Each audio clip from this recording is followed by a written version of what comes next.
In 1965, the silent movie star Buster Keaton appeared in Samuel Beckett's Film, a short that explored and railed against the question of perception and existence. The film would, unknowingly I think, define the predicament of my generation. But we'll get back to that.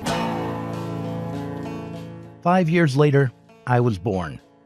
1970 was also the year that the Kinks released their hit song, Lola, a song about a transvestite and the naive young man who meets her at a dance club in Soho. Juxtaposing Keaton's character in Film to the character Lola from the Kinks song, one obvious difference emerges. While Keaton's character O is afraid of being seen, Lola makes an effort to dress up for the public and get out there. While O is afraid of an abstraction, of perception itself, Lola is unafraid behind her disguise. This is a video about Generation X, a video about the generation born between the years 1965 and 1980. It is also a video about perception, existence, and the urge for freedom. It is, I hope, only the first video in what will be a continuing series that strives to understand what my generation was and is about, what it means that we should have and do exist. In the 1990s, I earned a bachelor's degree in philosophy from PSU, a rather third-rate university in downtown Portland. What I learned from studying philosophy was that the really important questions cannot be raised through particular examples. The philosophical question about existence, for instance, should not be phrased like this. What does it mean when a straight white kid from Colorado finds himself nervously chain-smoking cigarettes while a middle-aged man with a red beard and wearing linen specs puts on a fashion show for him at 2 a.m. in the morning? Why should a college boy who is studying Bishop Berkeley and Rene Descartes be perched on a lime green vinyl couch while a 40-something hippie tries on an orange polyester dress and a white feather boa? A philosopher wouldn't ask these questions. A philosopher would ask something like, what is it to be? In order to discover philosophically significant truth, all details, all sensuous particulars should be stripped away. Truth is universal and not particular. It is objective and not subjective. That's what I learned in college, but a lot has happened to me since then. I've learned many things. For instance, I learned not to take up offers of free marijuana from strangers I might meet on the corner of 10th and Salmon at 1 a.m. Since then, I've also gotten married and divorced. I've taken jobs and lost them. And I've read more philosophy, only on my own. Oh, waiter, this conversation isn't very good. Oh, I'm sorry, sir. One of the philosophers I only found after college was Georg Wilhelm Friedrich Hegel. Hegel didn't think you could separate all content from logic or philosophy, but claimed that the path toward philosophical or metaphysical truth was through particular and abstract reason both. The truth, according to Hegel, can only be realized dialectically. It can only be grasped by understanding how what is subjective relies upon and is even transformed into what is objective. The truth can be known when you discover how something abstract, universal, and noble is the same as something base, sensuous, and particular. For example, you can know the truth and grasp it when you discover that some particular and trivial fact, say the particular memory of a middle-aged man with a red beard, feather boa, and a lime green vinyl couch, is also a significant, universal, and ageless concept. It is the concept of freedom, as both he and I tried to live it. If we were to understand philosophical truths at all, we'll have to understand them through the lives that the ideas had, or through the history of the ideas as they were lived by people. To understand the lives of these philosophical people and their faraway times, we have to start where we are. Where we are now is always beginning, and since I'm the one trying to do philosophy, I'm going to start with myself, with my time, with my history. I'm going to start with a particular trivial fact. I was born into the generation called X. Generation X. What does that name mean? In math, an unknown or missing value is represented by an X, and I think a generation marked X would be a missing or perhaps a lost generation. The author who named my generation X was Douglas Coupland. His novel told the stories of three 20-somethings living in Southern California in 1990. Published in 1991, the book's interior design reflects the aesthetic of desktop publishing. The prose is represented in blocks of text surrounded by negative space, and each page includes marginalia, offering commentary, slogans, and definitions of key terms. For example, in the first section, we are presented with the definition for the term historical underdosing in the right-hand margin, as the main text describes the conversation between Dag, Claire, and the main character, Andy. These characters describe their disappointment as they drink mystery cocktails on the veranda of their Palm Springs bungalow and eye the saddle-shaped home of the comedic actor and TV star Bob Hope, a home that sits up on a hill in the distance. Historical underdosing is defined this way: to live in a period of time when nothing seems to happen. Major symptoms include addiction to newspapers, magazines, and TV news broadcasts. The X in Generation X is not simply an empty marker. The value marked by X is definitely lost and not merely unknown. Or perhaps the value is known, but only as an absence.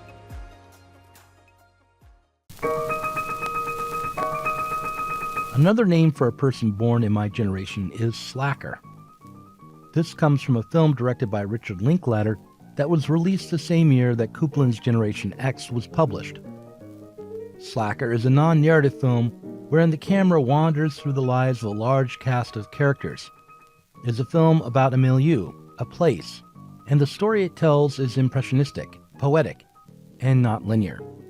Coupland's novel is littered with marginalia on topics like vaccinated time travel, the fantasy of traveling back in time, but only with proper vaccinations, or decade blending, the indiscriminate combination of two or more items of clothes from different or various decades, quant earrings, platform shoes, a black leather jacket like Fonzie wore. Some have described the book as a novel disguised as a magazine article, while the dialogue in Linklater's movie sounds like what you'd hear on a public radio call-in show. Linklater doesn't offer us quasi-authoritative definitions, but rather presents us with wild theories and personal credos. Anything else you want to know? Yeah, there's something else. To all you workers out there, every single commodity you produce is a piece of your own death. What was your relationship like with your... End of interview.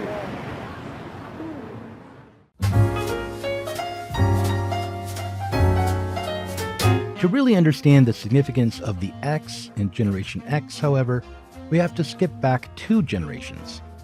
Generation X was invented by the Hungarian photographer Robert Capa as a title for a photo essay published in Holiday magazine. The article was about young adults whose childhoods had been defined by World War II, about the generation that would be called the Silent Generation. They were a cohort with a past they wanted to forget, and who tried to look forward to the future for hope. That is, in 1954, the X in Generation X was an undefined future. The next time the term Generation X would appear in print was 1964 in a book that attempted to explain what was on the minds of teenagers in Britain. The book was a collection of interviews and ephemera generated by teens the author Jane Deverson met as she toured around Britain looking for clues. These boomer teens, the next generation to be called X, held opinions that would be unsurprising, even mundane in today's environment defined by Twitter, or X, and TikTok. Quote, "Religion is for old people who have given up on living. Quote, "My life will probably be quite futile. Most lives are. But then the general prospects for the future are not too bright, are they? The human race seems to have made a right old mess of things, hasn't it?" Quote, "Security can be a killer and corrode your mind and soul, but I wish I had it." Quote, "You'd really hate an adult to understand you. That's the only thing you've got over them, the fact that you can mystify and worry them."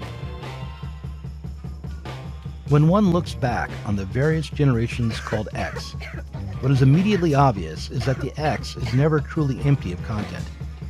And yet each generation X attempts to break free of its conditions, of its moment or context, in order to be self-determining. And along the way, each generation has lost its freedom and meaning both.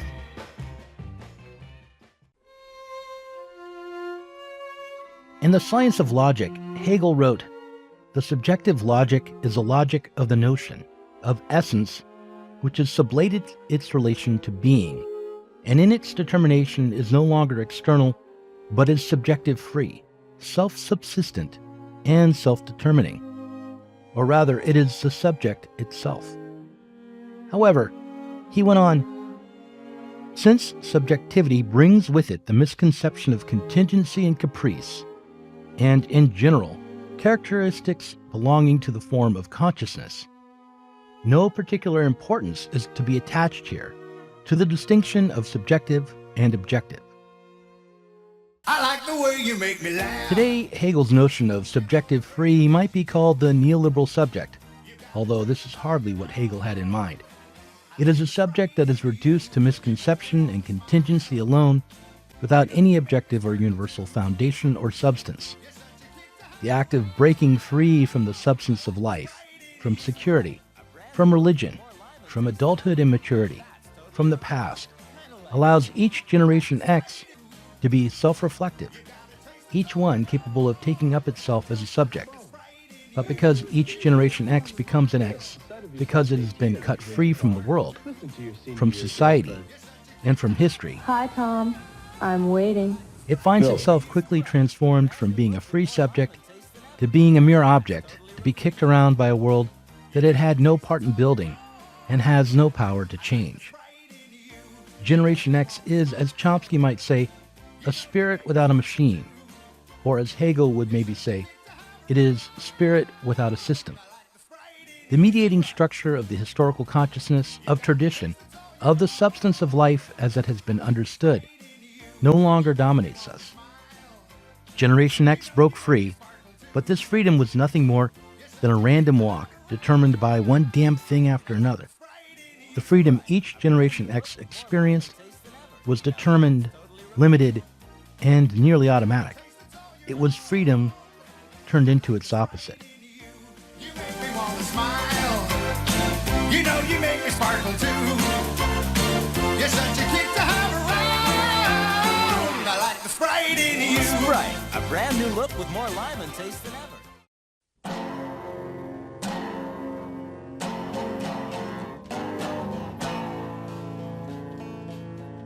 To return to the beginning, Beckett's film was an attempt to illustrate the predicament of the modern subject. Keaton experiences himself as an object that is defined by the ever-present eye of the camera. The Irish playwright imagined the film as a response to the philosopher Bishop Berkeley, who claimed that to be is to be perceived, and who suggested that what gives the universe coherence is the all-seeing eye of God. Beckett, after waiting for Godot, is attempting to understand Berkeley's world of perception only without God. In such a situation, the eye, the perceiving subject, does not create a coherent life for the object of its perception, but is an oppressive force that the object seeks to escape. The aim is to become a thing in itself for itself, to break free from the caprice of subjectivity. But in the end, the object is the subject, and Buster Keaton is watching himself. The still living Generation X and the millennials and Zoomers who came after us, X is all, have taken up the dilemma by externalizing it. We are our own cameras. Or if not that, then we are our own digital creations. And we carry electric eyes around with us so that we can take control of our own objectivity. And yet each selfie we take, each moment wherein we continue to hide from our own substance, from our own conditions of possibility, reproduces a crisis that made us into an X to begin with. As Adorno said of Beckett's film describing Buster Keaton's fate, the catastrophe at the end of it doesn't directly correspond to death, but rather it corresponds to a death sentence to life, a kind of living death as an object for a self that has no ground. Anything else you want to know? Yeah, there's something else. To all you workers out there, every single commodity you produce is a piece of your own death.